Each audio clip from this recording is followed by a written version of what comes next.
I was really curious to watch I'm No Fool Having Fun. I love the Jiminy Cricket educational shorts, and usually I can predict the kind of things that Jiminy will share. But with this one, I had no idea what kind of tips would be included.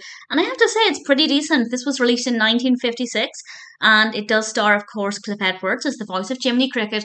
And it starts off with Jiminy explaining that it's only in recent years, at the time, of course, that people started to have more leisure time, and he then gives some tips on how to enjoy that time safely.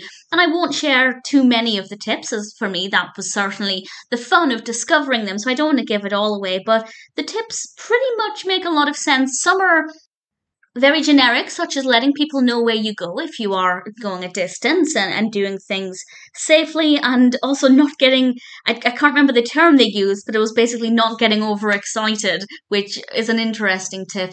And then there are things that are more specific. For example, if you're going in a boat, don't put too many people in the boat.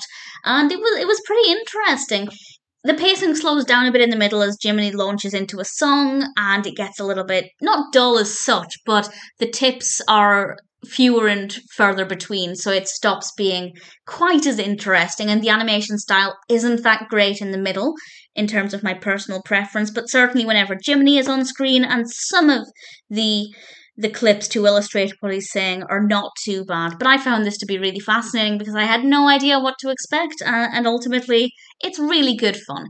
If you like Jiminy Cricket educational shorts, then I definitely recommend I'm No Fool Having Fun. And pretty much all of the tips, in fact, probably all of them, are completely relevant to today.